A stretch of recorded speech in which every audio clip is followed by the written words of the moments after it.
Welcome back to another episode of I Wish They Knew, a show where we share big ideas that deserve more attention in about the time it takes to enjoy a cup of coffee. I'm Joe Hirsch. Today's wish comes from Erica Keswin. Erica is a workplace strategist and best-selling author who's worked with brands like IBM, American Red Cross, TIA, and Microsoft. And her work has been featured in outlets like Harvard Business Review, Fast Company, O Magazine, and Entrepreneur, just to name a few. And Erica is the author of three wonderful books, most recently, The Retention Revolution: 7 Surprising and Very Human Ways to Keep Employees Connected to Your Company. She was also a guest on the show way back on episode 26. We're glad she's back for more. Erica, welcome back to the show. Thank you so much. Great to be back. Great to have you. So, for one more time, what do you wish people knew? I wish people knew that the soft stuff is really the hard stuff and the important stuff. And that, I know we'll get into some of that today, but that would be my wish. So, in the book, you talk a lot about how to attract and, most importantly, keep your best talent. And one of the ways to do that, you say, is to treat employees like customers, which to me is somewhat of a counterintuitive idea because we're always told, your customers, you work for them, but your employees, they work for you. What do you mean by that? Yeah. But if you treat your employees like your customers, um, it's really your employees that are on the front lines that are taking care of your best customers, of all your customers. So if you treat your employees well, they will in turn treat your customers well. So in that way, they are your most important customers. Okay, so there's this virtuous cycle that is created. The way you treat them is the 100%. way they treat you. Yeah. Yeah. And they're going to pay it. They're going to pay it forward. I mean, you can tell when you're in certain establishments and you are being treated a certain way and people love to work there. It's because they are treated well and that they are in turn treating you well as the quote unquote customer or end user. So it all is a virtuous cycle. Okay, so one of the ways that we determine whether people stay is how they actually arrive. And I know that for you, onboarding is a huge art and part of retention. Tell me, as you prepared and researched this book and spoke to different companies, what are some of the more creative ways, some of the more compelling examples of how companies are actually getting that right? Yeah, I think there's a lot of low-hanging fruit when it comes to onboarding. The name of the chapter is Start as You Mean to Go On Boarding.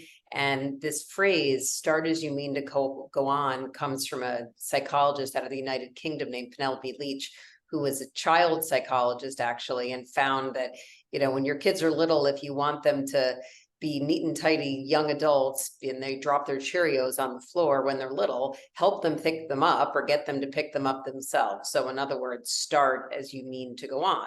And so if we translate that to the workplace from the company side, well, you only get one chance to make that first impression. And the ability that a company has to connect new employees early and often to a company's values and mission, even during the recruiting process, will enable them to feel that much more connected earlier, have an impact. And there is a lot of data in the book that shows the correlation between strong and intentional onboarding and retention. So there's a couple, great examples in the book. One is Humu, which was started by the former head of HR at Google, Laszlo Bach, a company called Humu. And, they really look at their onboarding, not just the first day, the first week, the first month. It goes out to 90 days. They have a lot of different things that are very intentional that take place at different moments. One of them that I love, though, is what they call this 14-day graduation. And what they do is on an employee's 14th day, and this has become a ritual in the company. If I'm a new employee at Humu, I am a Numu.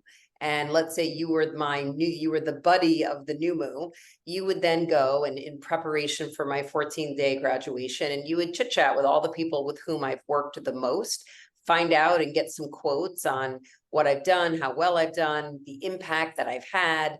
And then what they do on the 14th day is that there's an all hands meeting. Everybody comes, and there is a new moo graduation, which really is a celebration. And as my buddy, you would then share quotes from all the people with whom I've worked about the impact that I'm having. And what I love about this is not rocket science, literally costs nothing but a little bit of time. And we know that when someone's new in a job, they're often unsure. Am I doing the right things? Am I making an impact? What is my place here? And in that moment, 2 weeks in, you have all these people saying, Eric, I loved when you did this. I loved when you said that. And it really reconnects you in that moment to the purpose and the mission, and to why you took the job, and hopefully it's just the beginning of a very long journey. Yeah, it validates you and it shows your value. Yeah, and it makes you feel seen. And what I love that goes with that is something that that now former CEO and executive chairman, Laszlo Bach said. But when they're hired, he'll say to each person, Joe, we're so glad that you are joining. Don't take the pressure off yourself for the first couple of weeks, for the first month. We hired you for a reason, and you've already proven yourself. You deserve to be here. So don't stress about all these little things. And I sort of feel like the combination of this celebration, they're celebrating whatever it is that you did, but you also were told in the beginning not to worry, that you need to start proving yourself from day one, because you are meant to be there. Yeah, so it gives that space, that almost permission for them to just be and do what they were there to do in the first place. Not having Exactly. to posture. Exactly. Yeah. No, it's the space and the freedom and the permission. And again, not rocket science. And when I think about this idea of bringing your human to work and what is a human workplace, that's a human workplace. That is saying, as part of our onboarding, we know human nature and how people are probably showing up in those first few weeks. And we know that if we do and say some of these things, it's not only good for people, but it's also good for business, right? That these things are not mutually exclusive.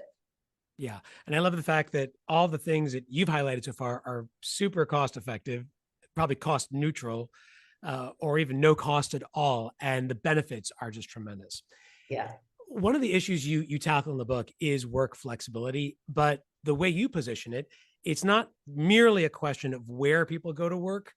It's what they're doing and who they're with when they're there. Talk about that. Yeah. So the acronym that I use in this chapter of the book, it's called acing flexibility. A is for agency and autonomy, that every role, and I believe where there's a will, there's a way. Even the roles that you never thought before the pandemic could have some semblance of flexibility can do that. And even a few hours of working from wherever can go a long way. The C in acing flexibility is connection, that we need to design for connection. I'll dig into that a little bit more deeply in a minute. And the E is thinking about flexibility through the lens of equity. Not every job is going to be equal in terms of the kind of flexibility. You and I, right now, in these knowledge jobs can work pretty flexibly. But if someone's checking me into a hotel, unless it's a robot, I guess, the person kind of needs to be there. So the C, though, it gets to your question, which is designing time in the office that's worth the commute. And this will date me and show my advanced age, but as a kid I watched The Love Boat, and on the show called The Love Boat, if there's any listeners that have no idea what I'm talking about, you can look it up. But on The Love Boat, there was a cruise director named Julie McCoy, and that was her job, which was to curate connection. And what I like to think about in the office today, irrespective of whether you're coming in every day, once a month, every quarter, twice a year, whatever it is, we need to curate those moments of connection.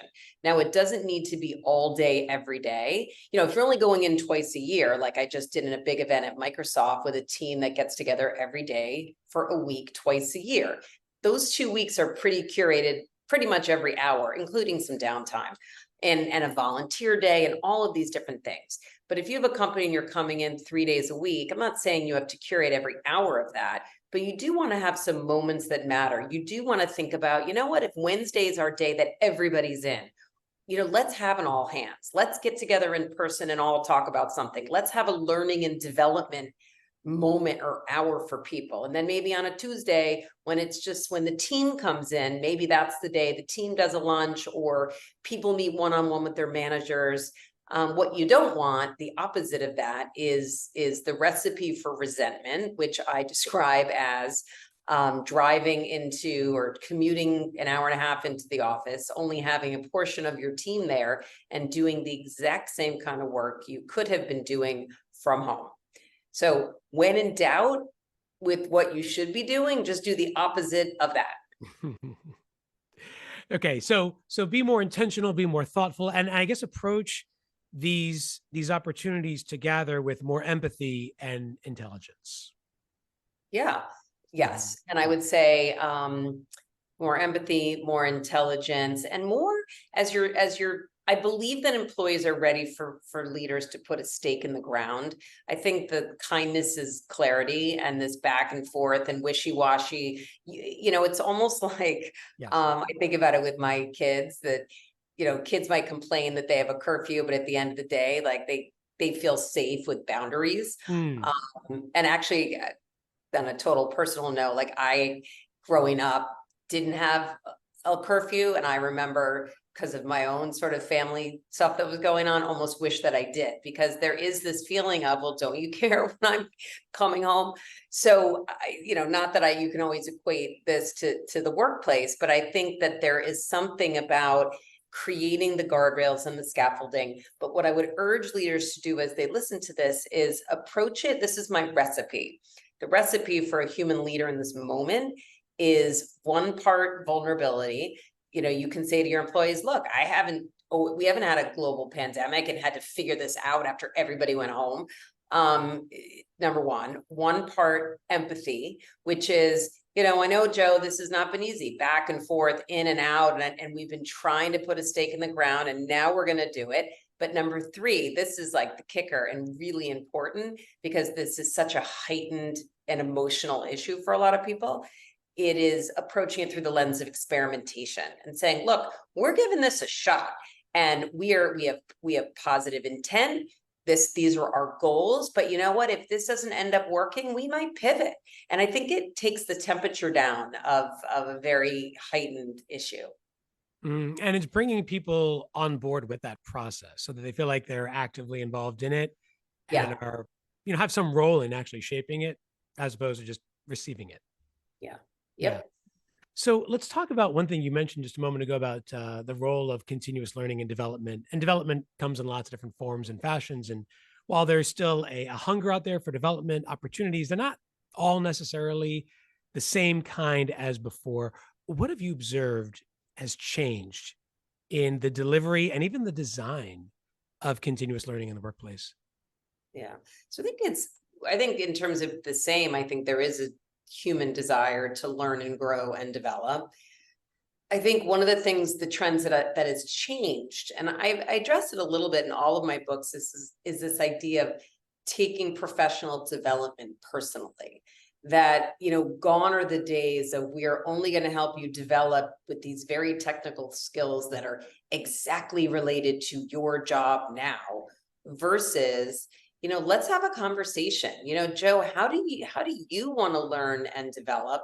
And maybe there are opportunities that where we can help you as an organization grow and develop. Maybe it's not related to your day job right now. It might be related to a future job, or it might just be related to your development as a person. And so, and again, the reason why a lot of these ideas are good for people and good for business is that people are going to leave if they don't feel like they're developing. And when there are fewer rungs in the ladder, we've got to get creative. So you might be sort of quote unquote stuck and not be able to move up, but there are plenty of people that might be really happy kind of staying doing what they're doing if they feel like they can grow. And an awesome example, it's not in the book, but because, when you write a book, then they cut it off and they're like, okay, you got a hand in the book. But this is a great example. Again, cost nothing. So I have a leader who sat down with her team and said, all right, everybody, look, I cannot, predict the future, or, I don't have responsibility over, these macroeconomic swings and how it might impact the company overall. But here's what I can control, and here's what I can promise you. What I want you all to do is I want you to go find a job description that is a job that you might want to have in 3 to 5 years. It could be within our company, it could be somewhere else. And let's look at the skills that you would need to successfully do that job. And then let's look at your skills today, and let's look at the gaps. She said, what I can promise you is that as your manager, I'm going to help you close those gaps. And we are going to have these conversations. And when I heard this, again, not rocket science, doesn't have to cost anything. I'm like, wow, I'd stay at that company in 2 seconds. I'd stay with that leader, because that leader is just going to help me develop and invest in me in ways that I will have for the rest of my career. And they want to know what our thoughts are as far as prospecting out to what the future for our careers could look like. Right. And work backwards versus saying, well, these are the only roles that we might have here for you. And giving, again, it goes back to your comment before. It's like both of these, there's a couple of examples here about where these leaders have given the people that work for them sort of permission and space, which maybe is a theme of that I hadn't really connected those dots around a human leader. Mm-hmm. Yeah. And you make this point often that even if you were to develop your people and they leave, well, you've probably just kept them longer than they would have been around. And even when they leave, they're going to be paying it forward in terms of being your brand ambassador. 100%. They might come back as a boomerang. They'll buy your products. They will tell their friends and family. And again, this idea of leaving gracefully and having the willingness to potentially develop somebody right out the door. I mean, it could be right out of your department, but it also could be right out of the company. Yeah. Yeah. Ultimately, we get the kind of companies that we deserve. And if we take the time and the intention to create those conditions like you've described here today, we're more likely to keep our people. Yep. The book is The Retention Revolution. The author, and I'm glad I've retained her for another conversation on the show, is Erica Keswin. Erica, thanks for sharing your wish with us today. Thank you so much.